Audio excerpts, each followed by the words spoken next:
आज की ये कहानी बहुत ज्यादा रोमांस और रोमांटिक है, तो कृपया थोड़ा संभल कर देखें। कहानी की स्टार्टिंग में हम बॉबी नाम की एक लड़की को देखते हैं जो कि अपने बॉयफ्रेंड कायो को काफी ज्यादा मिस कर रही होती है। वो इसलिए क्योंकि कायो काफी दिनों से इससे मिल नहीं पाया। वो कायो को मैसेज भी कर रही थी। तभी हम देखते हैं कि चुपके से कायो आकर उसे सरप्राइज दे देता है और उसे शादी के लिए भी प्रपोज कर देता है। इसके बाद बॉबी भी शादी के लिए हाँ कर देती है और फिर इसके बाद इन दोनों का गपागप शुरू हो जाता है। अगले सीन में हम देखते हैं कि बॉबी अपनी शादी के लिए ड्रेस ले रही है। तभी उसके फ्रेंड उससे पूछते हैं कि क्या तुम अपनी पूरी लाइफ उसके साथ बिताने के लिए तैयार हो। तभी बॉबी बोलती है कि हाँ, मैं कायो के साथ अपनी पूरी लाइफ बिताने के लिए तैयार हूँ। इसके बाद उसके फ्रेंड बोलते हैं कि मुझे तो हर रात एक नया लड़का चाहिए अपनी रातें रंगीन करने के लिए। मैं किसी एक इंसान के साथ अपनी पूरी लाइफ बर्बाद नहीं कर सकती। ये बात सुनकर हमें ये पता चलता है कि बॉबी अपने पहले पुराने टाइम में बहुत ज्यादा रोमांटिक थी। वो आए दिन नए नए बॉयफ्रेंड बनाया करती थी, लेकिन जब से उसकी लाइफ में कायो आया है तब से वह पूरी तरीके से बदल चुकी है। अब वो भी अपनी फ्रेंड को ये बात समझाती है कि अब तुम्हें भी एक अच्छा लड़का देखकर शादी कर लेनी चाहिए। बॉबी के पीछे एक बूढ़ी औरत खड़ी हुई होती है। वो सोचते हैं कि आजकल की लड़कियां कितनी ज्यादा बिगड़ चुकी है, वरना हमारे टाइम में तो हम सिर्फ लड़के की फोटो ही देखते थे और शादी के लिए हाँ कर देते थे। इसके बाद हमें पता चलता है कि बॉबी कायो की गर्लफ्रेंड होने के साथ साथ उसके बिजनेस पार्टनर भी है, जो कि कायो की तरफ से होने वाले ट्रांजैक्शन का ख्याल रखती है।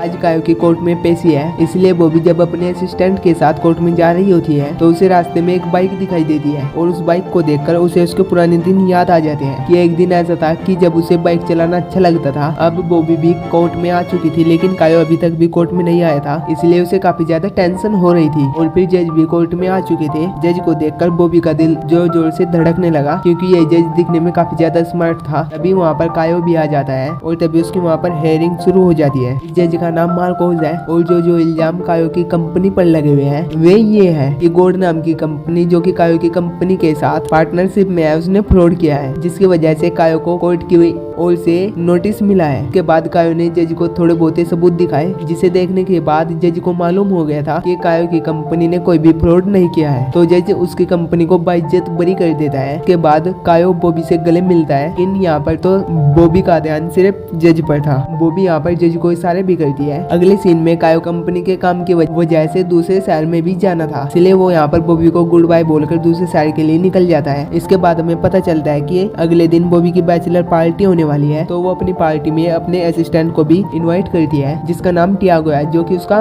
बेस्ट फ्रेंड भी है। लेकिन टियागो उस पार्टी में आने से मना कर देता है और बॉबी इधर अपनी नई जिंदगी शुरू करने वाली थी। वो अपनी पुरानी यादों को पूरी तरीके से भुला देना चाहती थी, इसलिए वो अपनी पुरानी बाइक को भी सेल कर देती है, जिससे उसे काफी ज्यादा लगाव था। आगे हम बैचलर पार्टी का सीन देखते हैं, जिसमें सिर्फ लड़कियां आई। इसमें एक नंगा लड़का उनके सामने डांस कर रहा था और ये लड़कियां उसे देखकर एंजॉय कर रही थी। इसके बाद ये सारी लड़कियां बॉबी को गिफ्ट देती है, लेकिन एक गिफ्ट में बॉबी को कुछ ऐसा मिल जाता है जिसे देखकर बॉबी पूरी तरीके से टूट जाती है। इस गिफ्ट में कायो की कुछ ऐसी तस्वीरें होती है जिसमें कायो दूसरी लड़की के साथ चिपक रहा था। और फिर इसके बाद बॉबी अपने आप को वॉशरूम में लॉक कर लेती है, जिसकी वजह से उसके फ्रेंड काफी ज्यादा परेशान होकर टियागो को कॉल कर देती है। थोड़ी देर में टियागो भी वहाँ पर आ गया था। टियागो यहाँ पर बॉबी को समझाता है और इसके थोड़ी देर बाद बॉबी बाथरूम से बाहर आ जाती है। लेकिन बॉबी अब कायो से बदला लेना चाहती थी। बदले की चाहत उसे कायो के ऑफिस में ले आती है। दरअसल बॉबी कायो के ऑफिस में इसलिए आई है ताकि वह उस लड़की के बारे में जान सके जिसकी फोटो उसने कायो के साथ में देखी थी। अगर वहाँ पर सिक्योरिटी गार्ड था, वो सिक्योरिटी गार्ड इन तीनों को अंदर आने नहीं दे रहा था। वे तीनों उसे कन्विंस करने में लग जाते हैं और उसे बताते हैं कि बॉबी की शादी तुम्हारे मालिक के साथ होने वाली है, इसलिए बॉबी तुम्हारे बॉस के लिए कुछ सरप्राइज लेकर आई है, इसलिए तुम हम तीनों को अंदर जाने दो ताकि हम तुम्हारे बॉस के लिए कुछ सरप्राइज रख सके। ये सभी बातें सुनकर सिक्योरिटी गार्ड उन्हें अंदर जाने की परमिशन दे देता है और सिक्योरिटी गार्ड भी उन तीनों के साथ ही जाने वाला था। अगर सिक्योरिटी गार्ड इन तीनों के साथ में रहेगा तो बॉबी कायो के ऑफिस में चेकिंग नहीं कर पाएगी, इसलिए सिक्योरिटी गार्ड को इनसे दूर रखने के लिए बॉबी की फ्रेंड सिक्योरिटी गार्ड को दूसरे कमरे में लेकर चली जाती है और उसके साथ गपागप करने लग जाती है। दूसरी तरफ बॉबी कायो के ऑफिस में चेकिंग कर रही थी, तभी उसे उस लड़की के बारे में भी पता चल जाता है। साथ ही ये भी पता चल जाता है कि कायो का उस लड़की के साथ पूरे 2 साल से रिलेशनशिप है और जो गिफ्ट कायो बॉबी को दिया करता था, सेम वही गिफ्ट कायो उस लड़की को भी दिया करता था। न सब मालूम होने के बाद बॉबी को काफी ज्यादा गुस्सा आ गया था और वो उन सभी चीजों को तोड़ने लग जाती है, जो कि कायो को काफी ज्यादा पसंद थी। चीजों के टूटने की आवाजों को सुनकर गार्ड को काफी ज्यादा अजीब लग रहा था और उसे शक भी हो रहा था, लेकिन बॉबी की फ्रेंड उसे बिजी रखती और थोड़ी देर में वे चारों अपने अपने कमरे से बाहर आ गए थे। तभी गार्ड उनसे पूछता है कि क्या तुम्हें कुछ टूटने की आवाज सुनाई दे रही थी, तो वे तीनों गार्ड को मना करके वहाँ से चले जाते हैं। कायो से बदला लेने के बाद बॉबी बहुत ज्यादा खुश थी, लेकिन एक तरफ दुखी भी थी, क्योंकि जो उसने बॉबी के साथ किया वो काफी ज्यादा गलत था। थोड़े दिन गुजर जाते हैं, लेकिन बॉबी अभी भी कायो को नहीं भूल सकी और उसे उसकी यादें अभी तक सता रही थी। इसके कारण अब उसने नशा करना भी शुरू कर दिया था। और फिर एक सुबह जब उसके फ्रेंड उससे मिलने के लिए आती है तो वह पूरी तरीके से नशे में थी। बॉबी की ऐसी कंडीशन को देखकर उसके फ्रेंड उसे नया मेकओवर देने के लिए लेकर जाती है। ये नया मेकओवर बॉबी पर बहुत ज्यादा अच्छा लग रहा था। बॉबी ने डिसाइड कर लिया था वह कायो के साथ अपना पार्टनरशिप खत्म कर लेगी। और फिर बॉबी जज के पास जाती है अपनी फाइल लेने के लिए, जो कि वह थोड़े दिन पहले कोर्ट में भूल गई थी। बॉबी को ऐसे लुक में देखकर जज भी उस पर फिदा हो जाता है। और फिर फाइल लेने के बाद बॉबी जैसे ही बाहर आती है यहीं पर उसे कायो मिल जाता है, जो कि उस पर गुस्सा कर रहा था और साथ ही उससे माफी भी मांग रहा था। लेकिन बॉबी अब उससे बात नहीं करना चाहती थी। वो उससे वहाँ से जाने के लिए बोल देती है, लेकिन कायो उसकी बात नहीं मान रहा था। और तभी वहाँ पर जज आ जाता है और कायो जज को देखकर यहाँ से एकदम निकल जाता है। अगले सीन में हम देखते हैं कि मार्कोस और बॉबी दोनों एक क्लब में आ गए हैं, जहाँ पर अब वे दोनों शराब पी रहे थे। वहाँ पर वे दोनों थोड़ी बहुत ही बातें करते हैं। भी हम देखते हैं कि जज किसी लड़की की तरफ देख रहा था। बॉबी इस पर नोटिस करती है। तभी वह उस लड़की से बात करने के लिए चला जाता है। और फिर बॉबी भी क्लब से बाहर आ जाती है। और इसके बाद बॉबी अपनी फ्रेंड को आज जो कुछ भी उसके साथ हुआ उसके बारे में बता रही थी। बॉबी अपनी फ्रेंड को कहता है कि तुमने सही कहा था कि पूरी जिंदगी एक लड़के के साथ बिताना बहुत ही मुश्किल है। रोज एक नया लड़का ढूंढो और उनके साथ एंजॉय करो और अपनी जिंदगी मजे से जियो। के बाद बॉबी भी अपने घर पर आ जाती है, जहाँ पर उसके घर का मेन डोर खुला हुआ था। और फिर जैसे ही बॉबी घर के अंदर आकर देखते हैं तो उसका सारा सामान बिखरा हुआ था, जैसे कि किसी ने उसके घर के अंदर जाकर छानबीन की हुई हो। जिसे देखने के बाद बॉबी काफी ज्यादा घबरा जाती है और उसे डर भी लग रहा था। इसके बाद वो टियागो को कॉल करके अपने घर पर ही बुला लेती है। थोड़ी देर में टियागो बॉबी के घर पर आ जाता है। फिर इसके बाद बॉबी टियागो को जज के बारे में बताती है कि कैसे जज ने उसे कायल से बचाया और वह जज को कितना ज्यादा पसंद करती है। इसके बाद टियागो से समझाता है कि जज मार्कोस बहुत ही ज्यादा खराब है। बातों ही बातों में टियागो बॉबी को बता देता है कि वह उसे पसंद करता है, लेकिन बॉबी उसे समझाती है कि तुम और मैं सिर्फ एक अच्छे दोस्त है और दोस्ती के अलावा हमारे बीच में कुछ और नहीं हो सकता। इतना सुनते ही टियागो वहाँ से चला जाता है। और फिर थोड़ी देर बाद बॉबी सोचता है कि अब उसे अपनी लाइफ पूरी अपने तरीके से ही जीनी है। फिर वह अपनी पुरानी जिंदगी में आने का डिसाइड करती है। इसलिए जो बाइक उसने अपने बैचलर पार्टी के टाइम बेची थी, इसलिए वो उसे वापस से परचेस कर लेती है। अब बॉबी ने बाइकर्स क्लब ज्वाइन कर लिया था। तभी बाइकर्स एक ट्रिप पर चले जाते हैं। तभी हम देखते हैं इनमें से ही एक बाइकर्स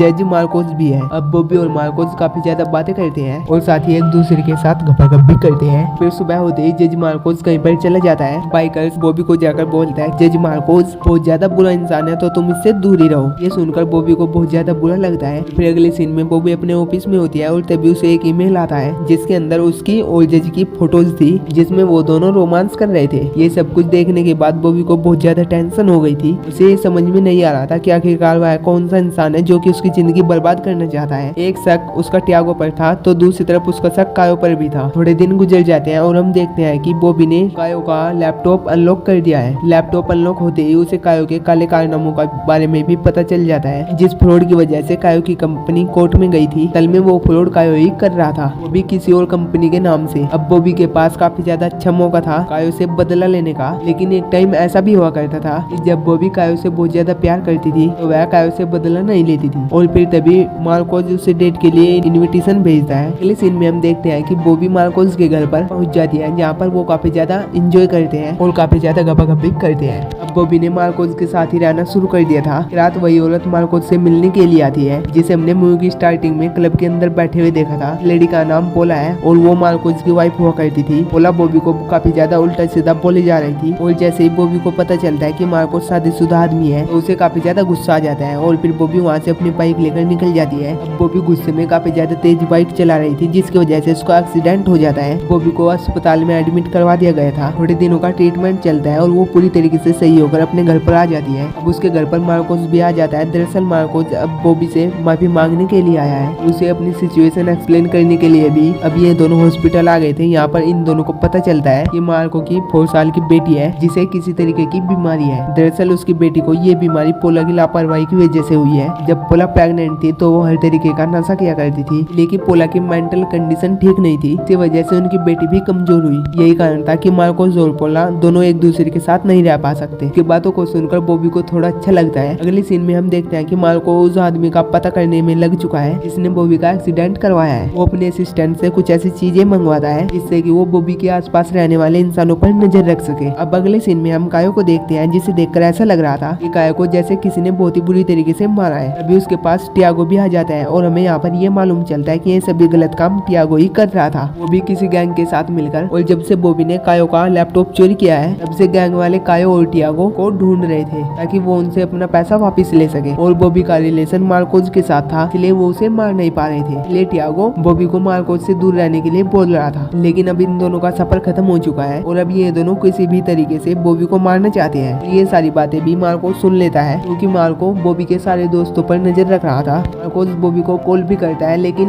बॉबी मार्कोस से नाराज थी, इसलिए वो उसके कॉल नहीं उठाती। अब बॉबी टियागो के साथ कायो के ऊपर पुलिस कंप्लेन करवाने जा रही होती है, लेकिन टियागो से किडनैप कर लेता है। मार्कोस बॉबी को लगातार कॉल कर रहा था, लेकिन टियागो के डर से बॉबी उसका कॉल नहीं उठा पा रही थी। जैसे ही टियागो का ध्यान बॉबी से हटता है, तभी वो तुरंत मार्को का फोन उठा लेती है, उसे सारी सिचुएशन के बारे में बता देती है। बॉबी की लाइव लोकेशन हमेशा एक ऐप के जरिए एक फ्रेंड के पास होती है। तो अब वो अपनी फ्रेंड को कॉल करके इसी लोकेशन पर जाने लगता है। टियागो बॉबी को एक अंधेरे जंगल में लेकर आता है। इसे देखकर ऐसा लगता है कि आज ये बॉबी को यहीं पर मार देंगे। कायो बॉबी के लिए गड्ढा खोद रहा था। दोनों की प्लानिंग बॉबी को जान से मारने की है। कायो टियागो को बोलता है कि इस बॉबी को गोली मार दो, लेकिन कायो बॉबी को गोली मारने से मना कर देता है। अभी टियागो कायो की गन लेकर उल्टा उसी को ही मार डालता है। अब बारी थी बॉबी के मरने की, लेकिन इतने में ही वहाँ पर मार्कोस आ जाता है और टियागो से लड़ने लगता है। लड़ते लड़ते टियागो मार्कोस को गोली मार देता है, जिससे कि वह काफी ज्यादा घायल हो गया था। उसके बाद वो बॉबी को गोली मारने ही वाला था, तभी पीछे से अचानक मार्कोस का असिस्टेंट उसे गोली मार देता है और फिर टियागो की यहीं पर मौत हो जाती है। बॉबी जल्दी से मार्कोस के पास जाती है ताकि उसे पता चल सके कि मार्कोस ठीक है या नहीं। मार्कोस पूरी तरीके से ठीक था। थोड़ी देर में उनके पास मदद भी पहुंच जाती है और मार्कोस को अस्पताल में एडमिट करवा दिया जाता है। अब थोड़े थोड़े दिन बीतने लगते हैं और हम देखते हैं कि मार्कोस अब पूरी तरीके से ठीक हो चुका है। बॉबी ने अब मार्कोस से शादी कर ली है और उसकी बेटी को भी अपना लिया है और यहीं पर इस कहानी का भी एंड हो जाता है। आई होप अगर आपको कहीं से भी कहानी अच्छी लगी तो मेरे चैनल को सब्सक्राइब करना ना भूलें और कमेंट सेक्शन में हमें कहानी के बारे में जरूर बताएं। मिलते हैं आपसे ऐसी वीडियो के साथ, तब तक के लिए टेक केयर, बाय बाय।